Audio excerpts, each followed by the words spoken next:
तो दोस्तों एक और नए वीडियो में आप सभी का बहुत बहुत स्वागत है। दोस्तों ईपीएस 95 मिनिमम पेंशन वृद्धि को लेकर के एनएससी टीम वित्त मंत्री निर्मला सीतारमण जी से मुलाकात की।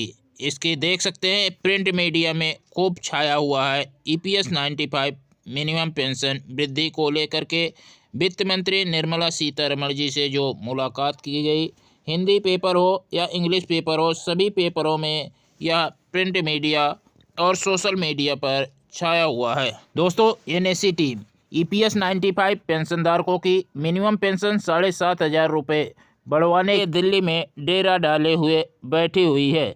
ईपीएस 95 पेंशनधारकों की पेंशन में वृद्धि जल्द से जल्द की जाए। दोस्तों देख सकते हैं एनएससी टीम चंद्रमौली चक्रवर्ती एडिशनल सीपीएफसी से मुलाकात की और ईपीएस 95 पेंशनधारकों की पेंशन वृद्धि को लेकर के बातचीत की। वित्त मंत्री जी से मुलाकात करने से पहले कमांडर अशोक रावत जी ने प्रेस कॉन्फ्रेंस की और सरकार से कहा कि जो ईपीएस 95 पेंशनधारकों की मिनिमम पेंशन 7,500 रुपये की मांग है वही दिया जाए, क्योंकि बीएमएस ने भारतीय मजदूर संगठन ने वित्त मंत्री निर्मला सीतारमण जी से अभी कुछ दिन पहले ही मुलाकात की थी। उन्होंने मिनिमम पेंशन 5,000 रुपये करने की मांग की थी। इसी को लेकर के वित्त मंत्री जी से कमांडर अशोक रावत जी अपनी टीम के साथ मुलाकात किए। 2025 और 26 का बजट की घोषणा होने ही वाली है। बजट की घोषणा से पहले वित्त मंत्री निर्मला सीतारमण जी से एनएससी टीम मुलाकात की। इस मुलाकात में कमांडर अशोक रावत जी, बीरेंद्र सिंह राजावत जी, रमाकांत नरगुड़ जी, पीएन पाटिल जी और रमेश बहुगुणा जी उपस्थित रहे और पेंशनधारकों की मिनिमम पेंशन 7,500 रुपये प्लस महंगाई भत्ता बढ़ाने का आग्रह किया है। आपको पहले ही बता दिया गया है कि सीबीटी की मीटिंग की भी घोषणा हो गई है। दोस्तों यह सीबीटी मीटिंग 18 जनवरी 2025 को सैटरडे को होगी। समय रहेगा 10 बजे। 10 बजे से यह सीबीटी मीटिंग होने जा रही। ईपीएफओ हेड ऑफिस ईस्ट किरावल नगर नई दिल्ली में यह बैठक होने जा रही है। तो दोस्तों जैसे कि ये तस्वीरों में देख सकते हैं, वित्त मंत्री निर्मला सीतारमण जी के साथ बैठक हुई और ईपीएस 95 पेंशनधारकों की मिनिमम पेंशन वृद्धि को लेकर के चर्चा हुई। तो आपको बता दें कि सीबीटी मीटिंग जो 18 जनवरी को होने जा रही है उसके बारे में तो सभी को मालूम है, लेकिन 14 जनवरी को एचआर सीबीटी कमेटी की बैठक के बारे में किसी को नहीं जानकारी है। सीबीटी एचआर कमेटी की बैठक 14 जनवरी को होने जा रही है। एम्प्लॉयज़ के एकमात्र सदस्य हिंद मजदूर सभा के हरभजन सिंह सिद्धू जी हैं। इनके संपर्क में एनएससी के नेता हर समय रहते हैं। वे भी ईपीएस 95 मिनिमम पेंशन वृद्धि को हमेशा समर्थन देते हैं।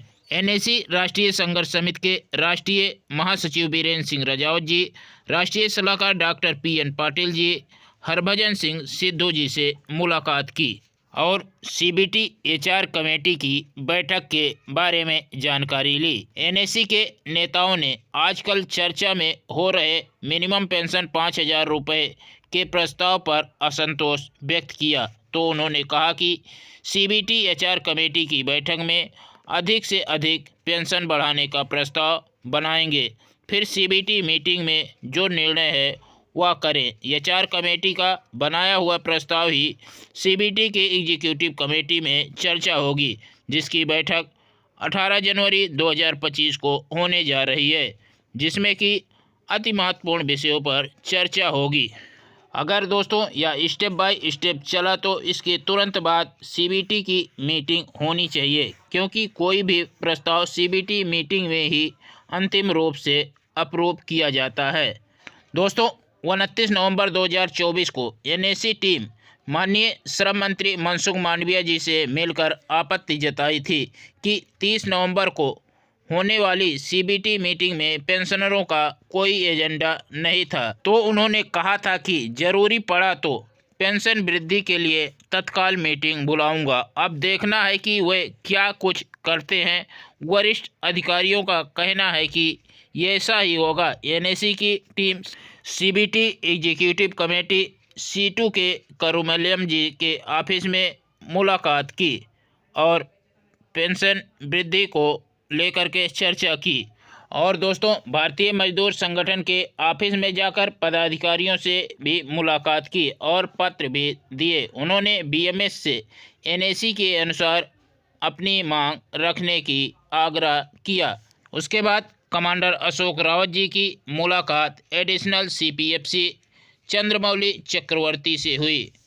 दोस्तों, पहले यह मुलाकात सीपीएफसी रमेश कृष्णमूर्ति जी से होनी थी, लेकिन रमेश कृष्णमूर्ति जी किसी और मीटिंग में व्यस्त होने के कारण यह बैठक एडिशनल सीपीएफसी चंद्रमौली चक्रवर्ती जी के साथ हुई।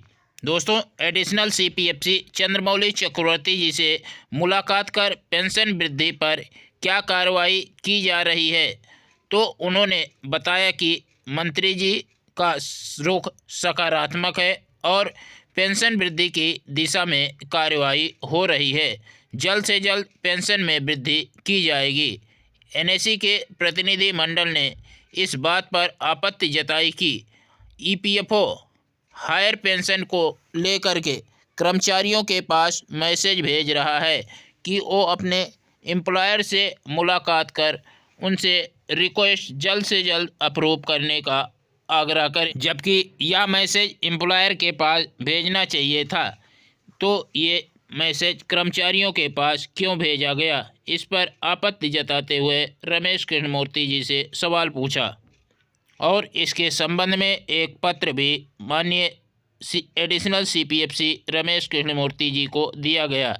रमेश कृष्णमूर्ति जी ने बताया कि यह मैसेज एम्प्लॉयर के पास भी भेजा गया है, कंपनी के पास भी भेजा गया है, ज़्यादा दबाव बनाया जा सके इसलिए एम्प्लॉय के पास भी यह मैसेज भेजा गया है, जिससे कि हायर पेंशन पर जल्द से जल्द कार्रवाई की जा सके और पेंशनरों को पेंशन दी जा सके।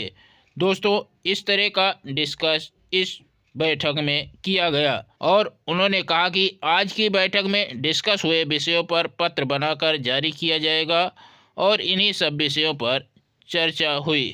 दोस्तों, देख सकते हैं प्रिंट मीडिया में ईपीएफओ पेंशनरों ने वित्त मंत्री निर्मला सीतारमण जी से दिल्ली में मुलाकात की, पेंशन से जुड़ी लंबित मांगों को लेकर के चर्चा की। इस चर्चा में ईपीएस 95 पेंशनरों के एक प्रतिनिधि मंडल ने दिल्ली में वित्त मंत्री निर्मला सीतारमण जी से मुलाकात की और न्यूनतम पेंशन 7,500 रुपये प्रति माह के साथ महंगाई भत्ता देने का आग्रह किया। यहाँ पर देख सकते हैं कर्मचारी भविष्य निधि संगठन को पेंशन योजना के दायरे में आने वाले पेंशनधारकों के एक प्रतिनिधि मंडल ने महंगाई भत्ते के साथ न्यूनतम पेंशन 7,500 रुपये प्रति माह किए जाने समेत अन्य मांगों को लेकर के शुक्रवार को वित्त मंत्री निर्मला सीतारमण जी से मुलाकात की। ईपीएस 95 राष्ट्रीय संघर्ष समिति के राष्ट्रीय अध्यक्ष कमांडर अशोक रावत जी की अगुवाई में प्रतिनिधि मंडल ने निर्मला सीतारमण जी से मुलाकात की। बैठक के बाद रावत ने एक बयान में कहा कि वित्त मंत्री ने प्रतिनिधि मंडल को आश्वासन दिया है कि हमारी मांगों पर सहानुभूत विचार किया जाएगा। रावत के अनुसार यह आश्वासन हमें उम्मीद देता है कि सरकार को आगामी बजट में 7,500 रुपये न्यूनतम पेंशन और महंगाई भत्ते की घोषणा करनी चाहिए। इससे कम कुछ भी वरिष्ठ नागरिकों को सम्मानजनक जीवन देने में विफल होगा। वित्त मंत्री निर्मला सीतारमण वित्त वर्ष 2025 और 26 के लिए आम बजट 1 फरवरी 2025 को संसद में पेश करेंगी। पेंशन भोगी महंगाई भत्ते के साथ मूल पेंशन 7,500 रुपये मासिक करने, पेंशन भोगियों के पति पत्नी को मुफ्त चिकित्सा सुविधा देने समेत अन्य मांग कर रहे हैं। रावत ने मुलाकात से पहले यहां संवाददाता सम्मेलन में केंद्रीय और राज्य सरकार के सार्वजनिक क्षेत्र के उपक्रम, पीयूष निजी संगठन और देश भर के कारखानों से जुड़े 78 लाख से अधिक पेंशनधारकों की दुर्दशा का जिक्र किया। उन्होंने कहा कि पेंशनधारक 7-8 साल से महंगाई भत्ते के साथ न्यूनतम पेंशन को 1,000 रुपये से बढ़ाकर 7,500 रुपये करने और पेंशनधारकों तथा उनके जीवन साथी के लिए मुफ्त चिकित्सा उपचार की मांग को लेकर के आंदोलन कर रहे हैं। उल्लेखनीय है कि EPS 95 कर्मचारी पेंशन योजना 95 के तहत आने वाले कर्मचारी के मूल वेतन का 12% हिस्सा भविष्य निधि में जाता है। वहीं नियोक्ता के 12% हिस्से में से 8.33% कर्मचारी पेंशन योजना में जाता है। इसके अलावा पेंशन कोष में सरकार भी 1.16% का योगदान करती है।